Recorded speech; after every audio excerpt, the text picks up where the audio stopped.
Rogai por nós, Santa Mãe de Deus. Amados irmãos e irmãs, sempre que nós contemplamos na liturgia este evangelho que foi proclamado agora há pouco, de Marta e de Maria, Maria que estava aos pés do Senhor e escutava, e Marta que estava envolvida com tantas preocupações, sempre que este evangelho é proclamado, há para nós uma tentação de focarmos muito naquela tensão existente entre a vida ativa e a vida contemplativa. A vida ativa, para que nós entendamos, é aquela vida missionária, aquela vida onde nós somos convidados a levar Jesus a outras pessoas, saindo de nós mesmos. Por exemplo, a vida que eu escolhi para mim, uma vida ativa, uma vida de missão, uma vida onde eu quero doar tempo e doar tudo para que o povo de Deus receba Jesus, conheça e ame Jesus. E já a vida contemplativa é aquela na qual as pessoas são convidadas para estarem em oração, estarem com Jesus, sem muita atividade, como o próprio nome diz, em uma contemplação contínua da beleza de Deus. E normalmente, quando se proclama este evangelho, repito, há para nós a tentação de fazer esta tensão entre a vida ativa e contemplativa, colocando muitas vezes a vida contemplativa em primeiro lugar. Mas eu quero dizer para vocês que eu não vejo assim.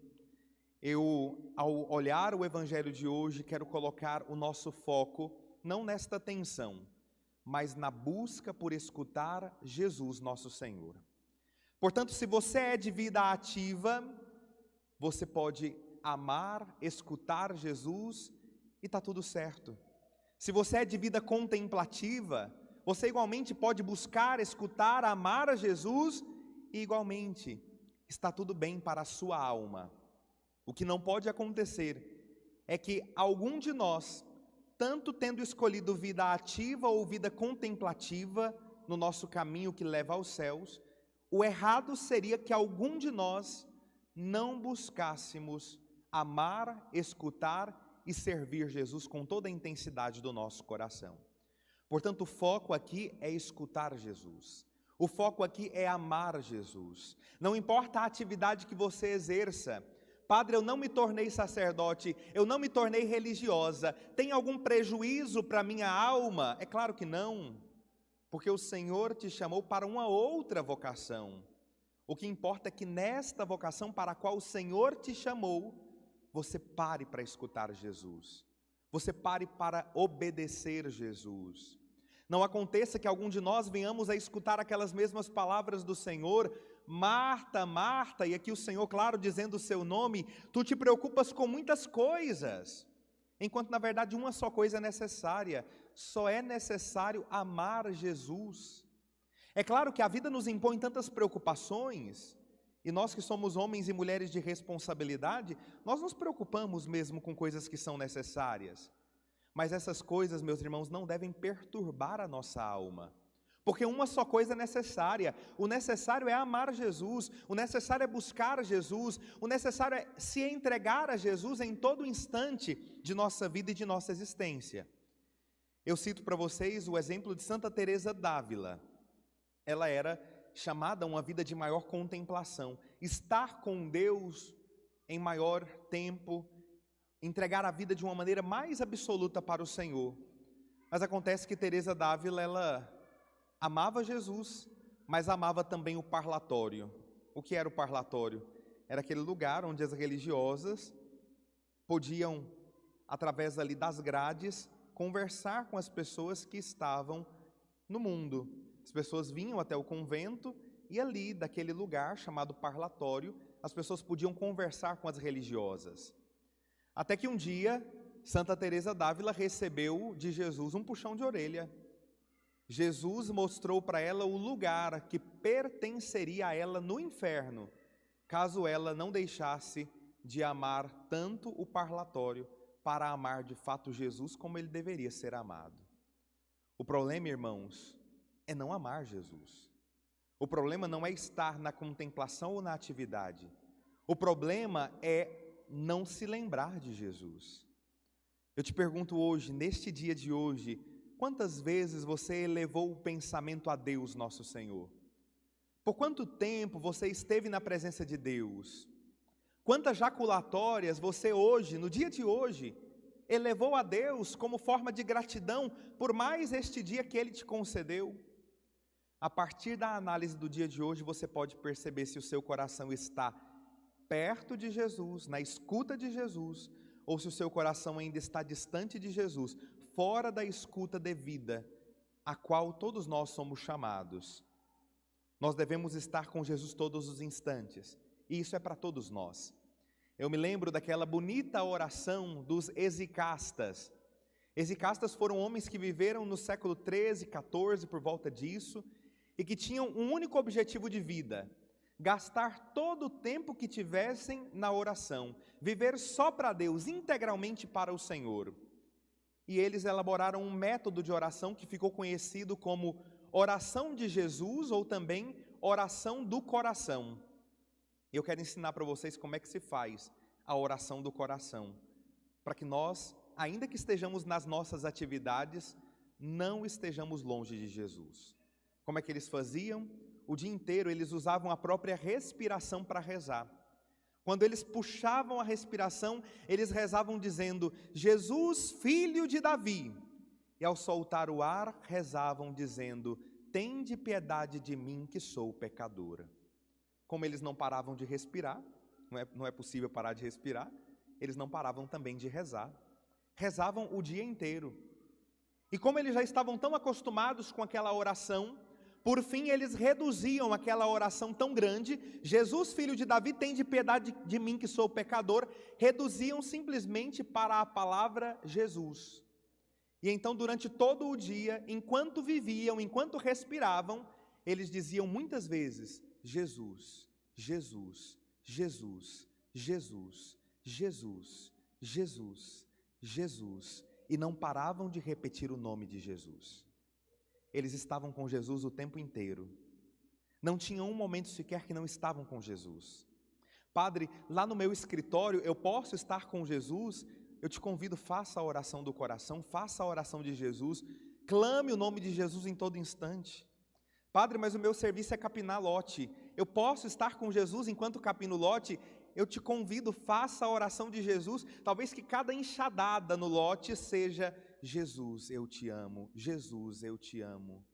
Padre, o meu serviço é ser dona de casa, eu cuido dos filhos e cuido da casa, pois quem sabe agora o seu lavar vasilhas tem um sabor diferente. A cada esfregada você diga: Jesus, eu te amo, Jesus, eu te amo, Jesus, eu te amo. E nós vamos viver muito mais perto de Jesus. Não vai ter um instante sequer da nossa vida que nós não estejamos com Jesus, porque de fato, meus irmãos, o que importa é escutar Jesus. O que importa é estar com Jesus.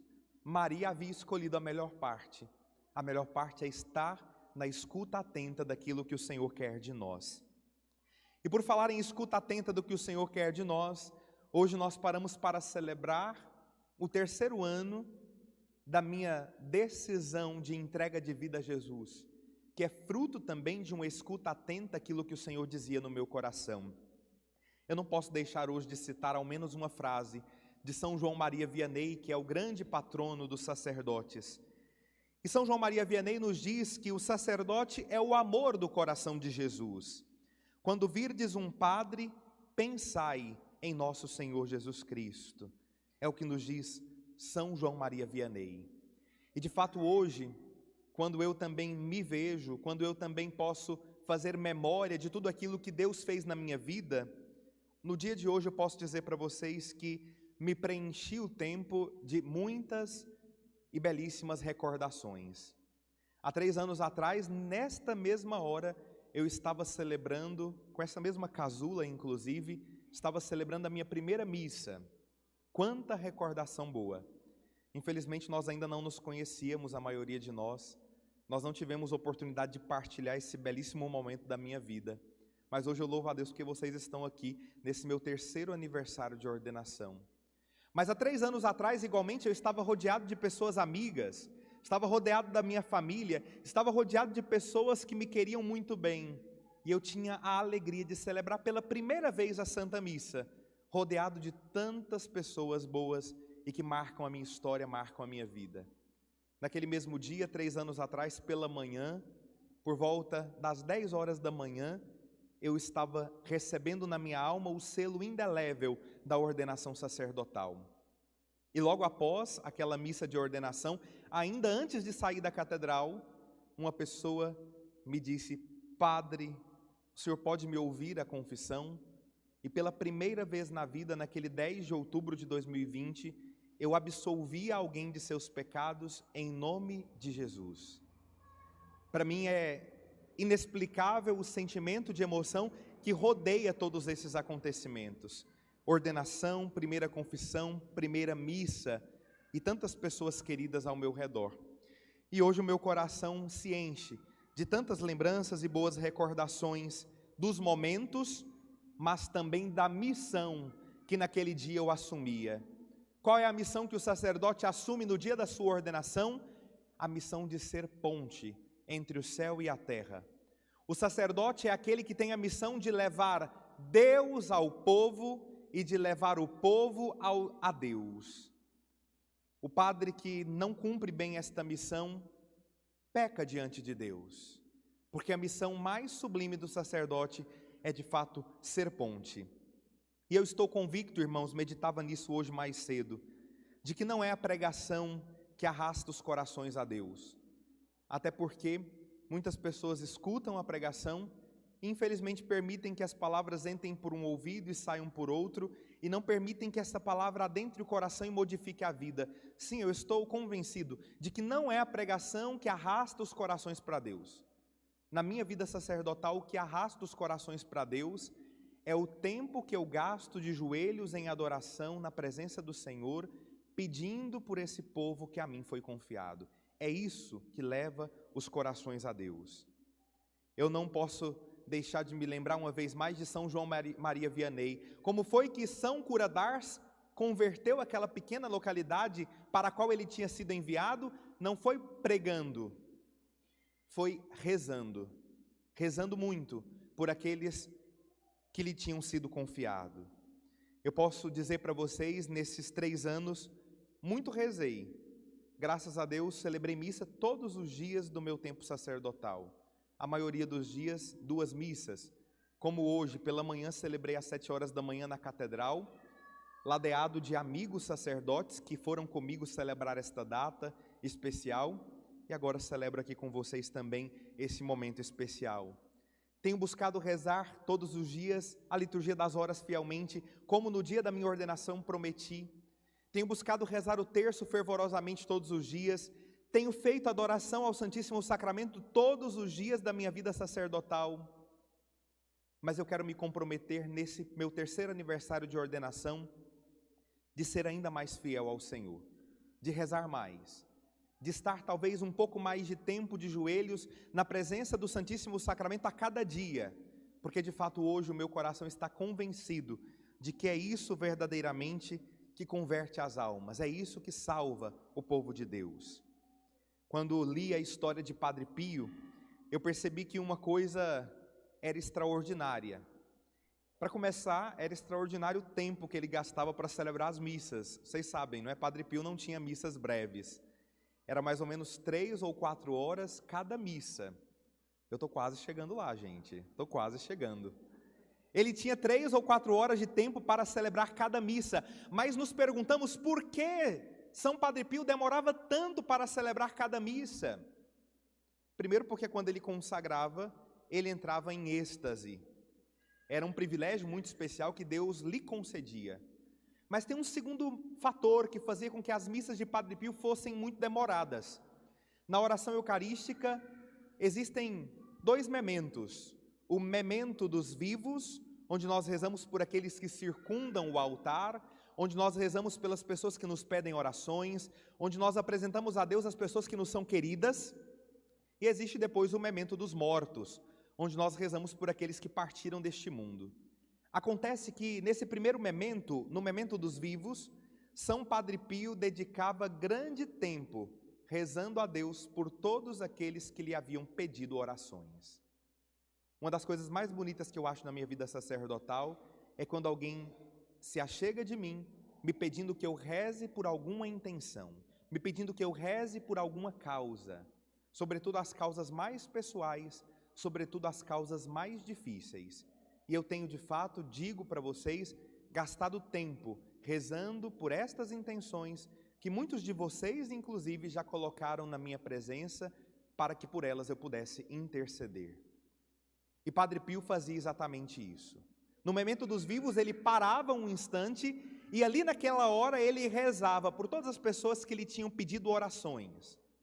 Na missa de hoje, na oração eucarística, eu quero fazer com vocês uma experiência diferente. Eu quero parar um instante a mais nesse momento do memento dos vivos, para poder rezar por todos quantos eu conseguir me lembrar nesse momento, fazendo uma verdadeira intercessão no altar de Deus, por todas as intenções que, sobretudo nesses últimos dias, me foram confiadas.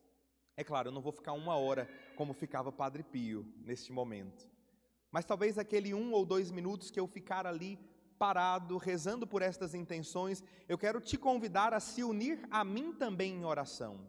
E que nesse momento você pense na sua família, que nesse momento você pense nas pessoas que lhe são queridas, que nesse momento você pense também naquelas intenções que te confiaram, porque é sabido que nós também, entre vocês, também partilham intenções de oração. Reze por mim, por esta intenção, certamente alguém tem te pedido orações, e eu quero que você reze particularmente neste momento por essas pessoas e por essas intenções. E por fim, amados irmãos, para fechar este momento de reflexão, eu gostaria de lembrar a todos que o 3º aniversário é sempre conhecido como bodas de trigo. E esse elemento, o trigo, ele é um elemento fundamental na vida do sacerdote. O trigo é o elemento com o qual se faz o pão.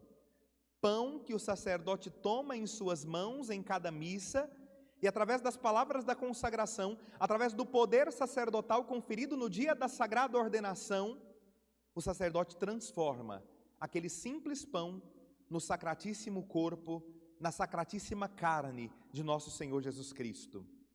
O sacerdote transforma o vinho no sacratíssimo, no preciosíssimo sangue de nosso Senhor Jesus Cristo. Por isso, não é de modo algum banal este elemento na vida do sacerdote. O trigo que se faz pão e o pão que se torna a carne de nosso Senhor Jesus Cristo. Eu não posso deixar de me lembrar de um outro santo que quis fazer de sua vida trigo nas mãos de Deus. Eu falo de Santo Inácio de Antioquia, que nasceu no ano 30 depois de Cristo. Ele foi contemporâneo de nosso Senhor Jesus e entregou a sua vida no Coliseu, quando mordido pelas feras, mastigado pelos leões no Coliseu romano, entregava a sua vida.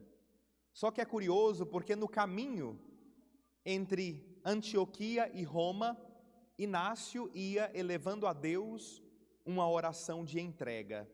E ao mesmo tempo ele não se esquecia do povo que fora a ele confiado. Inácio escreveu cartas durante o tempo daquela viagem. As viagens daquele tempo não eram como hoje, que nós entramos num avião e em 11 horas já estamos em outro continente. Não, as viagens eram muito mais demoradas, não eram apenas 11 horas de viagem. Eram dias inteiros de viagem, uma viagem penosa, uma viagem comprida. Parte da viagem ele fez em barco, outra parte da viagem eles fizeram a pé, caminhando. E quanto demorava aquela viagem? Mas no tempo que tinha, Inácio se dedicava a escrever ao povo de Deus que lhe tinha sido confiado.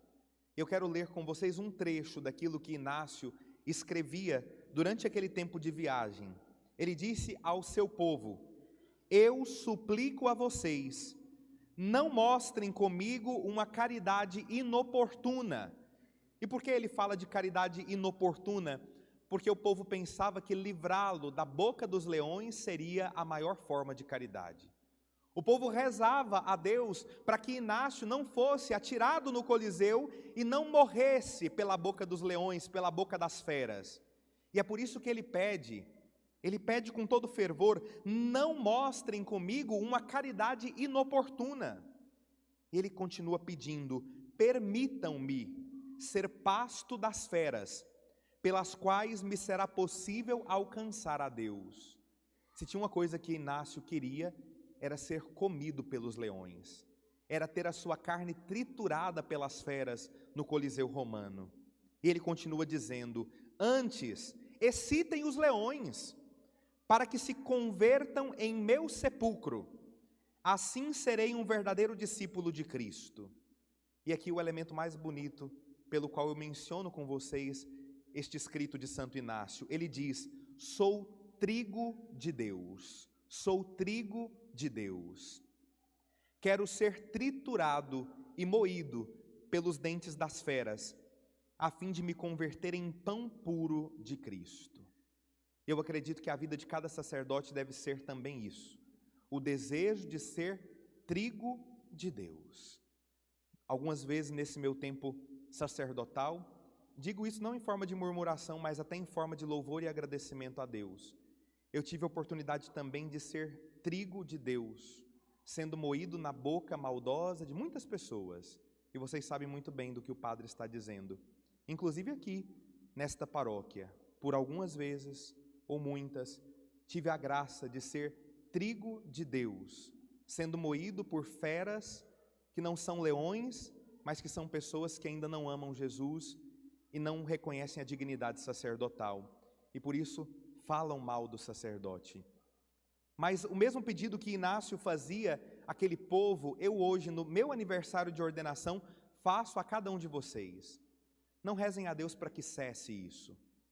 Reze a Deus para que o padre seja forte e suporte ser trigo na boca dos leões, ser trigo na boca das feras.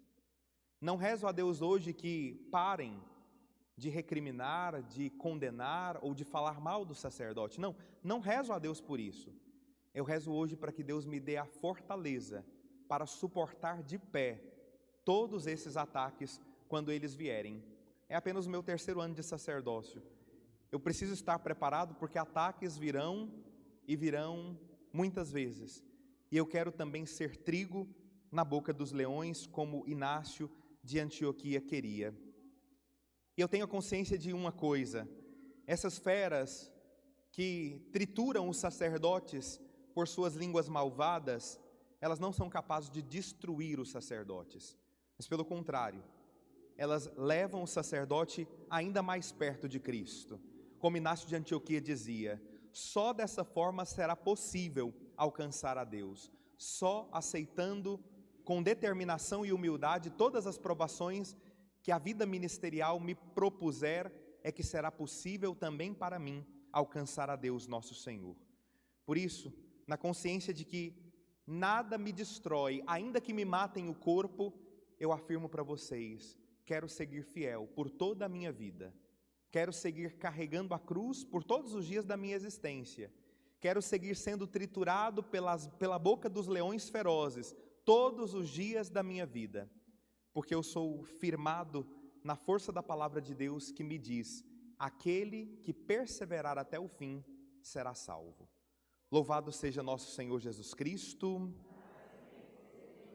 Em um instante de silêncio, eu quero te convidar a colocar no coração de Deus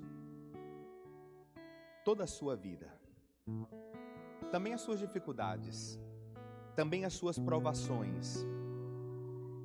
E como eu ia dizendo na primeira parte desta homilia, que o nosso coração hoje, sobretudo a partir do evangelho que foi proclamado, que o nosso coração busque se encontrar com Deus, que você busque Jesus, que não haja momento da sua vida que você esteja separado de Jesus, que em todos os instantes o seu coração seja capaz de dizer: Jesus, eu te amo, Jesus, eu confio em vós, Jesus, eu entrego a minha vida em tuas mãos. O que vale a pena nessa vida, meus irmãos, é amar Jesus. O que vale a pena nessa vida é buscar Jesus. A melhor parte é estar constantemente na presença do Senhor.